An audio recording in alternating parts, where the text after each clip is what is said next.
नमस्कार, मैं संजय श्रीवास्तव और आप देख रहे हैं वीआईपी न्यूज। वीआईपी न्यूज के खास प्रोग्राम जनसदन में आप सभी का स्वागत है। बढ़ते ठंड, गिरते तापमान में राजनीतिक गर्मी अपने चरम पर है। सभी राजनीतिक पार्टियां छल बल कल के माध्यम से लोकसभा में जाने की तैयारी में है। आप देख भी रहे होंगे, सुन भी रहे होंगे कि सत्ता में बैठी पार्टियां चुनाव में पुनः सत्ता में आने के लिए क्या कर रही हैं और विपक्ष में बैठी पार्टियां चुनाव को जीतने के लिए किस तरह के काम कर रहे हैं। एक तरफ भारतीय जनता पार्टी ने पूरी ताकत लगा रखी है। अभी अभी भाजपा ने बिहार में भी सरकार अपने मदद से बना दी। दूसरी तरफ विपक्ष की सबसे बड़ी और मजबूत पार्टी कांग्रेस पूरे देश में, राहुल गांधी उनके नेता यात्रा कर रहे हैं और उस यात्रा के माध्यम से माहौल बना रहे हैं। माहौल का परिणाम क्या होगा ये तो वक्त बताएगा, लेकिन गर्मी बढ़ी हुई है। भीड़ें बता रही हैं, जिस तरह से बिहार में आज भीड़ देखने को मिली, उससे लग रहा है कि कांग्रेस में उत्साह है, कांग्रेसियों में उत्साह है। उत्तराखंड में भी कल ठंड तो बहुत थी, लेकिन राजनीतिक गर्मी में कांग्रेस के राष्ट्रीय अध्यक्ष ने राजनीति का जो शगुफा और जिस तरह की भाषण से यहाँ माहौल बनाया, कांग्रेस के लोग उत्साहित नजर आ रहे हैं। कांग्रेस चुनावी समर में पूरी तरह से लग गई है और भाजपा तो कहती ही है कि 25/7 वो चुनावी मूड में रहती है और अगर वह चुनावी माहौल उनके साथ हमेशा रहता है और कांग्रेस ने इस समय गर्मी बढ़ा रखी है, तो जो विपक्ष है वह सत्ता में कैसे बैठेगा उस पर हम चर्चा करेंगे। और इस महत्वपूर्ण चर्चा में कांग्रेस के शोभाराम जी हमारे साथ है। शोभाराम जी, बहुत बहुत धन्यवाद, बहुत बहुत स्वागत है आपका। भारतीय जनता पार्टी के संजीव वर्मा जी हैं। संजीव वर्मा जी, बहुत बहुत स्वागत है। और उत्तराखंड के निर्माण में महत्वपूर्ण भूमिका में रही यूकेडी के युवा चेहरा हमारे साथ है दीपक रावत जी। दीपक जी, बहुत बहुत स्वागत है आपका। सबसे पहले हम संजीव वर्मा जी के पास ही चलेंगे, क्योंकि भारतीय जनता पार्टी चुनावी मूड में रहती है और चुनावी मूड में रहती है तो लोकसभा चुनाव तो देश का सबसे बड़ा चुनाव है और उस चुनाव की क्या तैयारी है। जिस तरह का माहौल देखने को मिल रहा है, कल जो माहौल कांग्रेस के राष्ट्रीय अध्यक्ष ने दिया है, उससे भारतीय जनता पार्टी के उत्तराखंड की 5 लोकसभा सीट को लेकर के क्या सोचा जाए। संजीव वर्मा जी।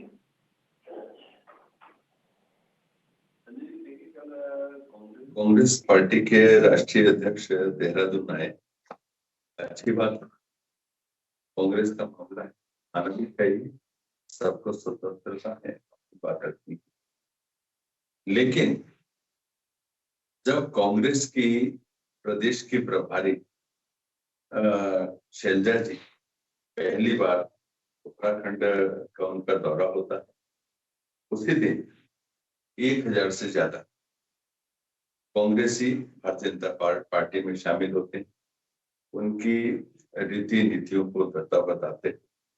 और कल कांग्रेस के राष्ट्रीय अध्यक्ष देहरादून आते हैं और उनके आते ही एक साइड खड़गे जी अपना संबोधन कर रहे थे, दूसरी ओर 4000 से अधिक कांग्रेस के पूर्व में के विधायक और कई बार के विधायक, जनप्रतिनिधि, जिसमें जिला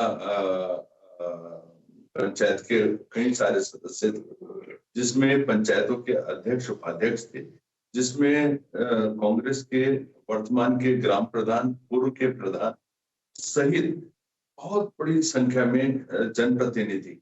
उन्होंने कांग्रेस की रीति नीति और जो एक रामद्रोही चेहरा इनका बन गया है, उससे त्रस्त होकर भारतीय जनता पार्टी की सदस्यता ली और अपना तन मन धन भारतीय जनता पार्टी के लिए समर्पित करने का एक वचन भी दिया और किसी भी हद तक जाकर माननीय प्रधानमंत्री श्री नरेंद्र मोदी जी को जो भारतीय जनता पार्टी ने लक्ष्य रखा है कि हमने 5 लाख से अधिक वोटों के अंतर से कांग्रेस को हर लोकसभा में हराना है, उस मुहिम में उन्होंने वचन दिया है कि हम अपना तन मन धन एक करके इस मुहिम को और आगे बढ़ाने का हम लोग काम करेंगे।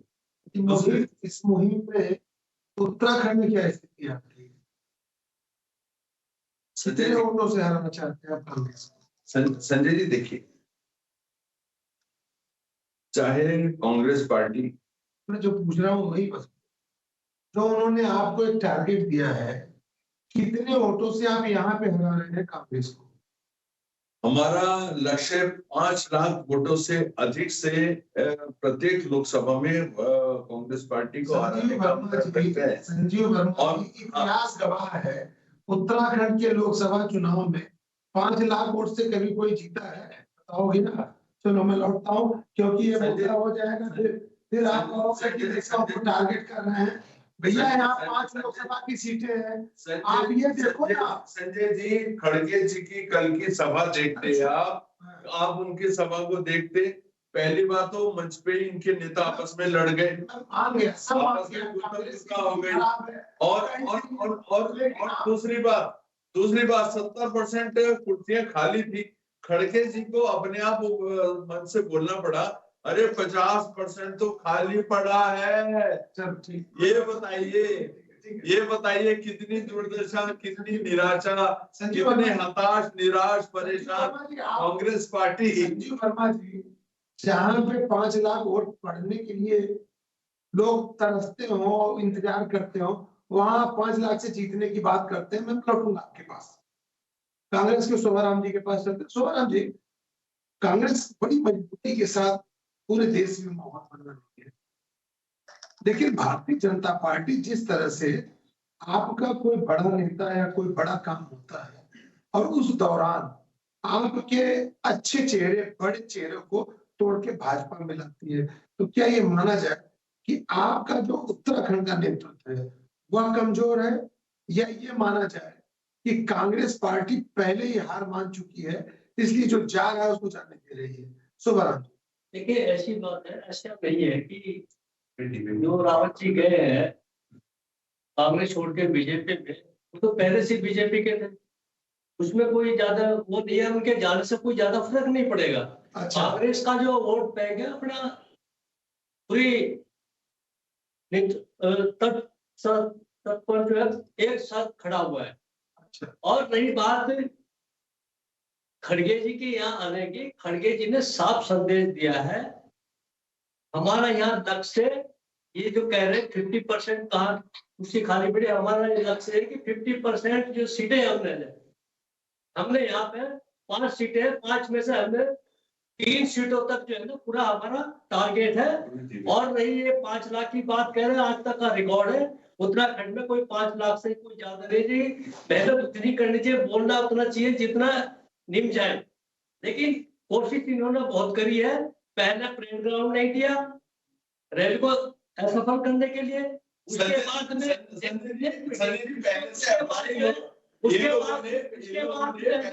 पुलिस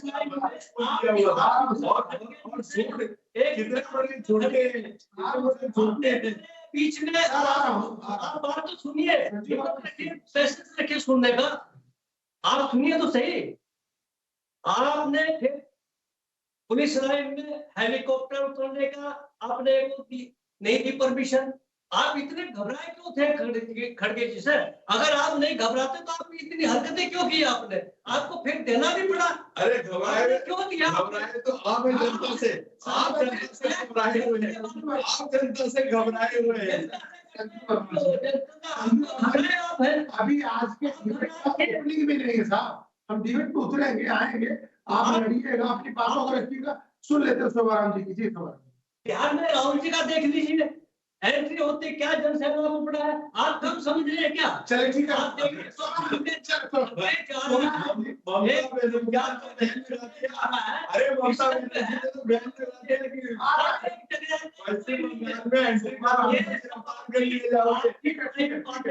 एक जगह है, कोई कहीं नहीं जाएगा। आप देखना आने वाला समय आपको बताएगा। आपके राष्ट्रीय अध्यक्ष ने मोदी जी को विष्णु अवतार से नवाजा है, इसको निगेटिव देखा जाए कि पॉजिटिव देखा जाए? आखिर देखिए, ये तो एक जोक्स वाली बात हुई ना कि जब वो खुद अपने आप को कहते फिरते कि मैं विश्व गुरु है, खुद अपने आप को विश्व गुरु कहते हैं, तो दूसरा भी कहना वाह ठीक है आप विश्व गुरु है। आप विश्व गुरु के लक्षण है क्या आपके पास? आप शंकराचार्यों से भी आगे बढ़ गए चल गए। ठीक है, अरे आप देखिए आपके विष्णु को समझ नहीं रहे। आपके राष्ट्रीय अध्यक्ष ने उसने विष्णु अवतार कह के संबोधित किया है, तो क्या ये मान लिया जाए कि वह भगवान के अवतार हैं, या आपने भगवान को भी बीच में ला करके जो ये तुलना की है उसे कैसे देखा जाए साहब? मैं ये पूछ रहा हूँ आपसे। मैं ये कह रहा हूँ, इसका स्पष्ट जवाब है, जिस तरीके से राम को बीच में ला के राजनीति कर रहे हैं। आप महंगाई भी, बेरोजगारी, सारे दर से हटाने के लिए कितना दौड़ दिया। राम पे आप काल्पनिक बोलते हैं, राम को आप काल्पनिक बोलते हैं। सब क्या है, ये उसके विशेष के नहीं है, दीपक ये पार्टी का है वो भगवान। दीपक जी, कांग्रेस बड़ी मजबूती से चाह रही थी कि विपक्ष एक हो जाए और एक होकर के ही भारतीय जनता पार्टी को हरा सकती है। ये दुनिया भी जानती है और आप भी जानते हैं। तो उसने प्रयास भी किया, और प्रयास होने के बाद जिस तरह से बिखराव नजर आ रहा है, तो क्या आपको लगता है कि जो लोकसभा का चुनाव होने वाला है इस वर्ष, उस लोकसभा के चुनाव में कांग्रेस की कहां पे देखते हो आप? देखिए संजय जी, आगे में आने वाले 2024 के लोकसभा चुनाव में भारतीय जनता पार्टी को यदि कोई मजबूती से टक्कर दे सकता है सभी विभिन्न राज्यों में, तो निश्चित रूप से कांग्रेस है जी। और अगर जिन राज्यों में कांग्रेस सशक्त नहीं है या मजबूत नहीं है, वहां पर अगर कोई क्षेत्रीय दल है, तो क्षेत्रीय दलों के साथ सामंजस्य बैठाकर उनके साथ बातचीत कर एक मजबूत विपक्ष तैयार करने की जिम्मेदारी कांग्रेस की है। और यदि आज अगर पूरे भारत के परिदृश्य को देखा जाए और वहां पर अगर विपक्ष एकजुट नहीं हो पा रहा है या कांग्रेस एकजुट नहीं कर पा रही है, तो कहीं ना कहीं पर ये गलती कांग्रेस की है। कांग्रेस को 5 साल पहले ही पता कर इस योजना पर काम कर लेना चाहिए था कि आगामी आने वाले 2024 के चुनाव में विपक्ष को एकजुट किस तरीके से करना है। संजय जी, होता क्या है चुनाव में, अगर आप कुछ पाना चाहते हैं, कोई बड़े लक्ष्य को पाना चाहते हैं, तो कुछ चीजें आपको छोड़नी पड़ती हैं, अपने स्वार्थ को छोड़ना पड़ता है। जो चुनाव का परिदृश्य दिख रहा है और जो आज की में राजनीति दिख रही है, उसमें लग रहा है कि कहीं ना कहीं पर जो कांग्रेस है वो विपक्ष को साथ तो लेके चलना चाहती थी, लेकिन विपक्ष के लिए कुछ देना नहीं चाहती थी। यदि अगर इस तरीके का मनोभाव होता कांग्रेस का, तो निश्चित रूप से पूरे भारत में विपक्ष एक मजबूत विपक्ष तैयार करने में कांग्रेस सफल होती, और साथ ही साथ वो भारतीय जनता पार्टी को आगामी आने वाले 2024 के चुनाव में उसका मुकाबला करने के लिए तैयार रहती। लेकिन जिस तरीके से परिणाम आ रहे हैं, चाहे वो बिहार का आप नीतीश कुमार का ले लीजिए, चाहे दिल्ली में केजरीवाल का ले लीजिए, यहाँ तक कि और भी जो क्षेत्रीय दल है उनके साथ सामंजस्य बैठाने का जो काम, क्योंकि बड़ा दिल दिखाना पड़ेगा। कांग्रेस बड़ी पार्टी है विपक्ष की और मजबूत पार्टी है, उसे बड़ा दिल दिखाना पड़ेगा। बड़ा दिल के साथ उसे छोटे छोटे जो क्षेत्रीय दल है उनको सामंजस्य बैठा के उनके साथ बातचीत करके सीटों का जो उनका किसी भी तरीके का कोई गणित भाव है उसको पूरा समझाना चाहिए था, सुलटाना चाहिए था। लेकिन अगर वो आज के देश में आज के वक्त अगर इस वक्त वो नहीं कर पाई है या विपक्ष उससे दूर भाग रहा है, तो निश्चित रूप से भारतीय जनता पार्टी के लिए एक अच्छी बात है कि उनको विपक्ष जो है बिखरा हुआ दिख रहा है। और यही स्थिति कमोबेश स्थिति उत्तराखंड में सब जगह यही। दीपक जी, ये क्या जैसे ये बिखराव हो रहा है, अलगाव हो रहा है, जिन लोगों ने विपक्ष को एक करने के लिए सबसे पहले शुरुआत की वो भी दूर जा रहे हैं, तो क्या माना जाए ये जो दूर जा रहे हैं उनका स्वयं का स्वार्थ है या कांग्रेस की हठधर्मिता है, या ये चाहिए कह लीजिए कि कांग्रेस जहां मजबूत नहीं है वहां भी अपने आप को मजबूत दिखाना चाहती है। मतलब ले देखिए, ये कहा जाए कि कांग्रेस अगर थोड़ा सा कंप्रोमाइजिंग की स्थिति में आ जाए तो विपक्ष एक साथ आ जाएगा, आप ये कह रहे हैं? बिल्कुल। देखिए संजय जी, सब सर्वप्रथम तो कांग्रेस को मानना पड़ेगा कि जिन राज्यों में कांग्रेस मजबूत नहीं है वहां पर अगर कोई क्षेत्रीय दल मजबूत है या कोई क्षेत्रीय नेता छत्र मजबूत है, तो उसको अपने साथ मिलाने के लिए उसे अपना बड़ा दिल दिखाना पड़ेगा और अपने स्वार्थ को छोड़ना पड़ेगा। कांग्रेस के साथ दिक्कत क्या है कि कांग्रेस एक तरफ तो ये चाहती है कि इस पूरे देश में विपक्ष की भूमिका को निभाए और उसकी मनमानी चले, वो चाहती है कि जो क्षेत्रीय दल है वो उसके कहने पे सीटों को बंटवारा हो, उसको किसी प्रकार का कोई सैक्रिफाइस न करना पड़े। यही वो इसी परिस्थिति की वजह से बिहार में आज नीतीश कुमार ने 6 महीने पहले जब जून में इंडिया गठबंधन का जो शुरुआत की थी, तो कांग्रेस उसने ये चाहती तो कांग्रेस एक साथ पहले कर सकती थी। कांग्रेस अगर इसमें प्रमुखता से अगर भाग लेती है, तो सारे विपक्ष के दलों को एकजुट करके एक छाते के नीचे लाती, एक छत के नीचे लाती और फिर एक बात करती, तो कहा जाता है कि हाँ ये कांग्रेस की मुहिम थी। हुआ यूं कि नीतीश कुमार ने इस बात को आगे बढ़ाया, और जब कांग्रेस ने देखा कि सारे जो छत्रप है या सारे जो विपक्ष पार्टी है वो एक छत के नीचे आ गए हैं, तब उसने अपना राजनीतिक मुख दिखाना शुरू किया। और उसके कारण क्या हुआ, जिन राज्यों में जो क्षेत्रीय दल मजबूत है या जो नेता मजबूत है, वो कांग्रेस की इस झांसे में नहीं आए और उन्होंने अपने आप को इस इंडिया गठबंधन से दूर करना शुरू करा। चलो अमित, मैं अभी लौटूंगा, दीपक जी मैं लौटूंगा, मैं जानना चाहूंगा कहीं ऐसा तो नहीं कि कांग्रेस मित्र विपक्ष की भूमिका में हो, जब ये लगता हो कि विपक्ष मजबूत हो रहा है तो इस तरह की हरकत कर रहा है कि विपक्ष में बिखराव दिख रहा है?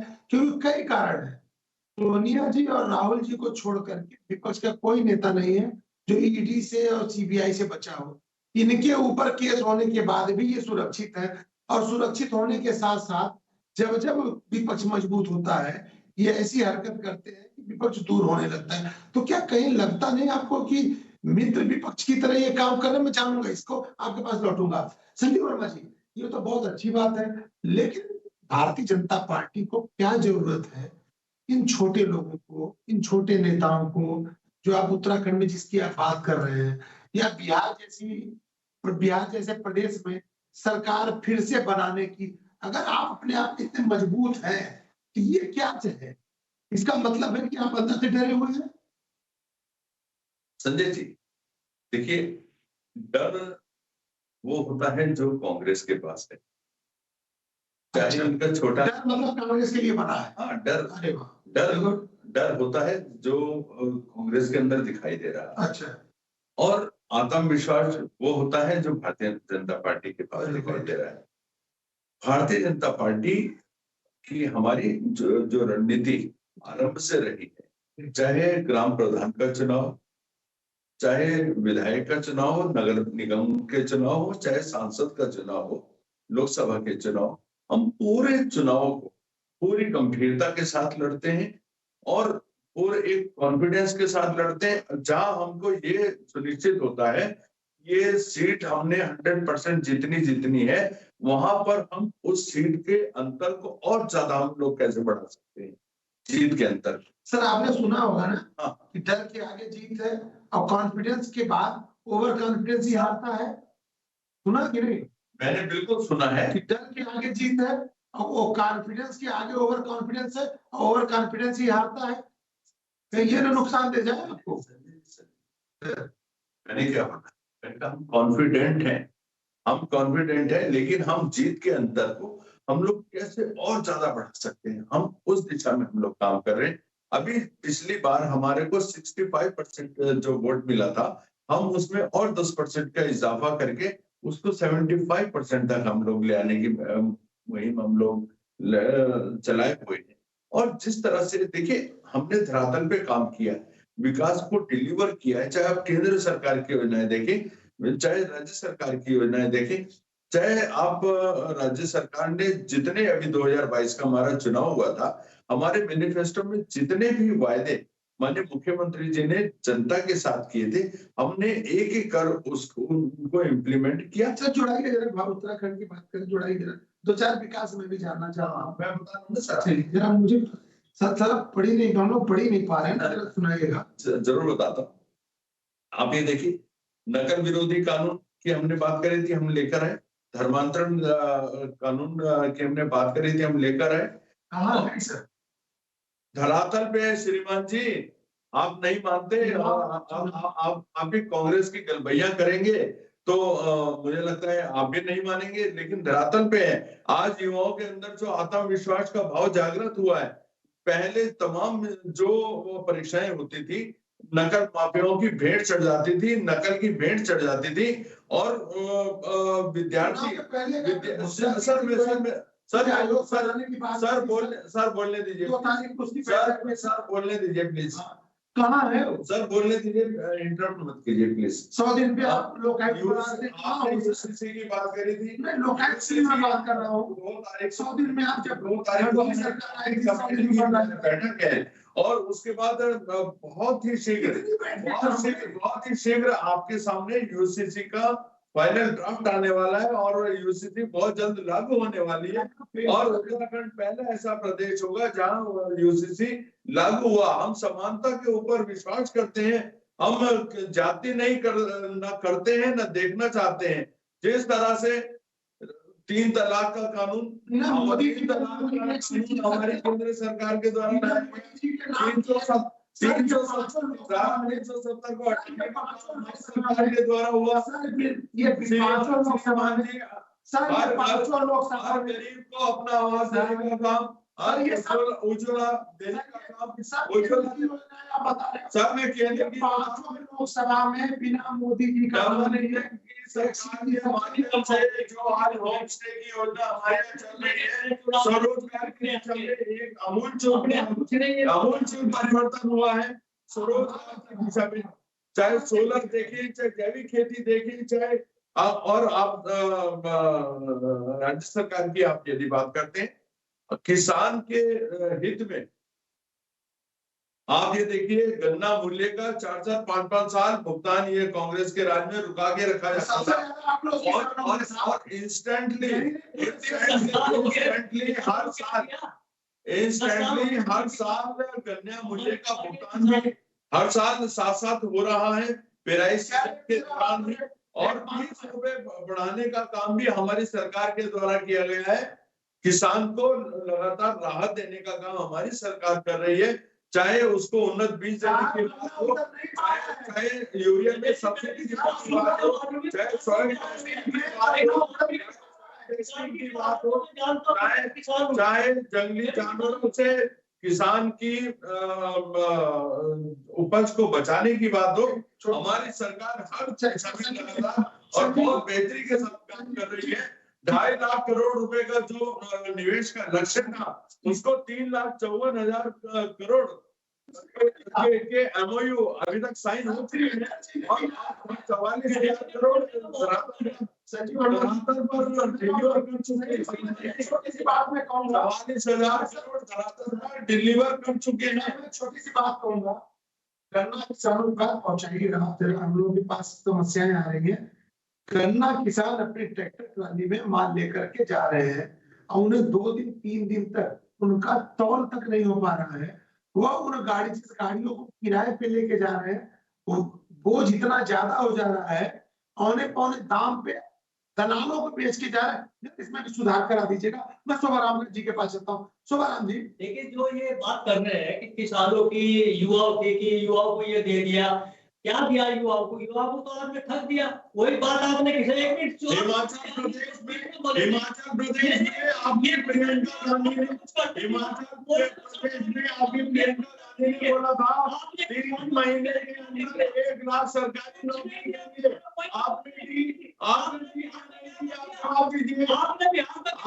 आपने क्या किया, जवाब दीजिए। संजय जी अभी हिमाचल प्रदेश के मुख्यमंत्री से ये सवाल किया गया कि आपके प्रियंका गांधी ने कहा था कि 3 महीने के अंदर हम 1 लाख सरकारी नौकरी देंगे, तो उन्होंने हिमाचल के मुख्यमंत्री का ये बड़ा बयान उन्होंने कहा चुनाव में वादे किए जाते हैं, इनका कोई आधार नहीं। आप बताइए, अरे आप झूठ बोलते हैं, इसीलिए जनता आप लोगों को लगातार नकार रही है। ईडी का इस्तेमाल करके और सीबीआई का इस्तेमाल अपराध मेरे भाई, कुछ नहीं, अपराधी हो इसीलिए डर रहे हो, अपराधी हो इसीलिए डर रहे हो, घोटाले करके भ्रष्टाचार करते हो। अरे आप साफ सुथरे हो तो आप पे ईडी का संकट, आप साफ सुथरे हो तो आप पे ईडी का संकट, आपसे आगे जैसे आपका राहुल गांधी बोलते हैं, आपसे आगे करते हो क्या? अरे आप बात करते हो। संजीव वर्मा जी, दीपक जी को भी ले लें, क्योंकि दीपक जी की पार्टी के मेहनत के बल पे ही इस राष्ट्र का निर्माण हुआ। जैसे इनके राहुल गांधी कहते हैं आज में हाथ मिला के बात करो, और फिर बिस्तर से आंख मारते हैं, फिर बिस्तर से आंख मारते हैं। अरे वाह की बात को काटो बस, किसी भी तरीके से काटो, आप बोलने मत दो सही बात को। आपको तो यही वो दे दिया जाता है, पढ़ा के भेज दिया जाता है, लेकिन आपने क्या दिया? दीपक जी, ये जो अगर आप विकास की बात करते हैं, भ्रष्टाचार की बात, 80 करोड़ जनता की बात करते हैं, लगातार अध्ययन दिया जा रहा है, जो अगले 5 साल तक दिया जाएगा। आवाज दिया है, शौचालय दिया है, रोजगार दिया है, तेली पटरी वाले को उसको सम्मान दिया है, 5 लाख का सम्मान दिया है। ठीक है, मान गए।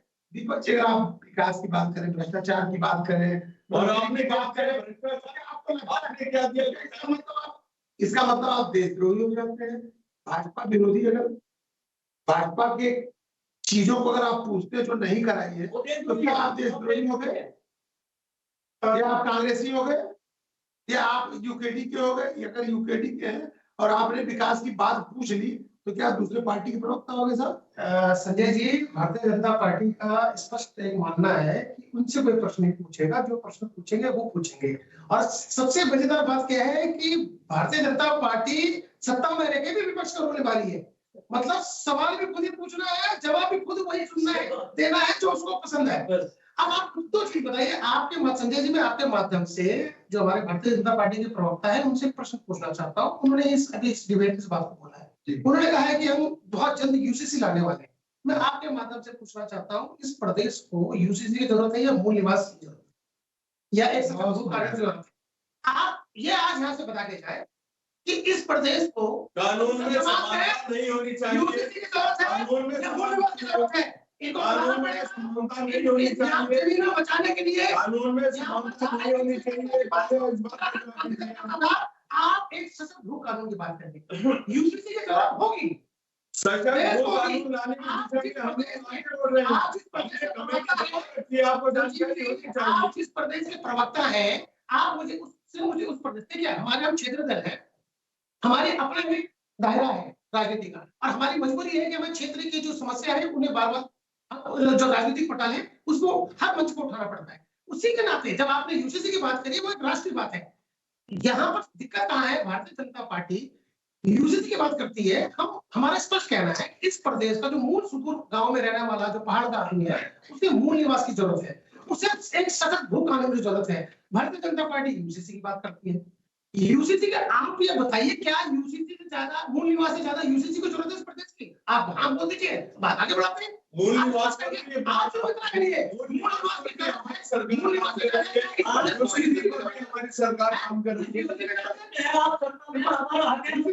चलेगा। दूसरी चीज, ये आयुष्मान कार्ड की बात करते हैं कि 5 लाख का हमने आयुष्मान कार्ड बनाया। संजीव जी, बड़े इंसान, मैं आपसे बिल्कुल जानना चाहता हूँ, 8 साल से आपकी सरकार है, डबल इंजन सरकार चल रही है, राज्य में भी और प्रदेश में, देश में भी। आप मुझे सिर्फ इतना बता दीजिए, पिछले 8 साल में ऐसा कौन सा अस्पताल, सरकारी अस्पताल आपने हमारे पहाड़ी क्षेत्रों में खोला हुआ है जिस उस बेचारे आयुष्मान कार्ड का वो इस्तेमाल कर सके? आपको यकीन नहीं होगा, आप यहाँ पर बैठे हुए हैं, अगर आपको कुछ किसी को कुछ हो जाए तो बहुत ही नजदीक में आपके बहुत से अच्छे अस्पताल है, एम्स भी आपके 1 घंटे की दूरी में है, लेकिन सुदूर प्रांत में रहने वाला अगर कोई व्यक्ति उसी पीड़ा से पीड़ित हो, जिस पीड़ा की मैं बात करना चाह रहा हूँ, तो जब तक वो एम्स में आएगा तब तक उसके प्राण पखेरु हो चुके होंगे। पर विडंबना देखिए प्रदेश की, विडंबना देखिए, कोई उद्योग नहीं लगा हुआ है। सर जवाब ले लेते हैं, ना ही कोई अस्पताल, एक अस्पताल बता दीजिए, जवाब ले लेते हैं। एक अस्पताल बताइए, आयुष्मान कार्ड का इस्तेमाल करने वाला कैसे करेगा? वो कानून पे भी इनसे जवाब ले लेते हैं और अस्पताल पे भी। संजीव वर्मा जी, भैया भले मैं हूँ, लेकिन यूकेडी का जो दोनों प्रश्न जायज है, जवाब देना चाहिए आपको। संजय, देखिए, हमारी सरकार भू कानून पर बहुत तेजी के साथ काम कर रही है। एक कमेटी बनाई गई है और पूर्व मुख्य सचिव की अध्यक्षता में एक कमेटी अपना काम कर रही है और बहुत ही जल्दी एक मजबूत और एक सुदृढ़ भू कानून उत्तराखंड में लागू होगा। और मेरे को बोलने के लिए सर, एक तरफ आप पूरे देश के निवेशकों को बुला रहे हैं और आप अपना जो ये भू कानून की बात कर रहे हैं उस भू कानून का ड्राफ्ट नहीं बता रहे हैं, तो आप क्या निवेश कैसे निवेश करेगा? दोनों चीजों को आप क्लियर करो। ये ड्राफ्ट है भू कानून का। संजय जी बात को पूरी आप मुख्यमंत्री को बता रहे हैं। बात को पूरी होने दीजिए ना प्लीज। देखिए एक मजबूत भू कानून जो सभी के हितों का ध्यान रखते हुए, उसमें हमारा रोजगार भी प्रभावित ना हो, उसमें हमारे जितने यहाँ के निवासी हैं उनमें किसी का हित प्रभावित ना हो, इन सारी चीजों का उसके अंदर समावेश होगा। एक सुदृढ़ और एक मजबूत कानून हम लोग लेकर आ रहे हैं और बहुत जल्दी पटल पर होगा। और बात रही यूसीसी की, अरे संजय जी मूल निवास की आपको बताना पड़ेगा। मूल निवास के जो प्रमाण पत्र हैं, इसकी अनिवार्यता और इसकी जो व्यवस्था है दोबारा से सरकार शुरू करना चाहिए या यूसीसी पहले देना चाहिए। और इस प्रदेश किसकी है? इस प्रदेश को आप संजीव जी देखिए, आप संजय जी होता है संजय जी आप जनता के स्पष्ट करें किस प्रदेश को आवश्यकता किसकी है? दीपक जी मूल निवास कांग्रेस के राज में खत्म किया गया और उसके सबसे बड़े दोषी कांग्रेस पार्टी है। और उसका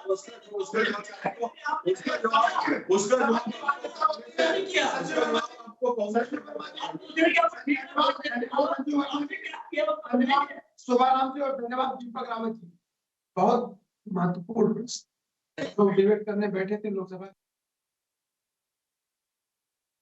यूसीसी तो महत्वपूर्ण है ही, लेकिन उनका ये कहना है कि पहले क्या आना चाहिए, पहले किस चीज की जरूरत है? पहले मूल निवास होना चाहिए, पहले सशक्त भू कानून होना चाहिए कि पहले यूसीसी होना चाहिए? और ये जो इन्होंने बात की, ये बात विचारणी भी है। और हमारी समझ से पुष्कर सिंह धामी जी को ये सोचना चाहिए कि इस समय जिस लिए राज्य बना था, जिस मनोभावना को लेकर, पहाड़ को लेकर, पहाड़ियों को लेकर के, पहाड़ की दूर दराज गांव को लेकर के, जिन उद्देश्य को लेकर के इस राज्य का निर्माण हुआ था, वह कहाँ पे है? पहले उसकी जरूरत है। यूसीसी बहुत महत्वपूर्ण है, आना भी चाहिए, लेकिन जो भू कानून की बात की जा रही है, जो मूल निवास की बात की जा रही है, उसे दरकिनार करने की जरूरत नहीं है। उस पर भी नीति को स्पष्ट करने की जरूरत है और उसे भी करना चाहिए। धन्यवाद। देखते रहिए AT न्यूज़।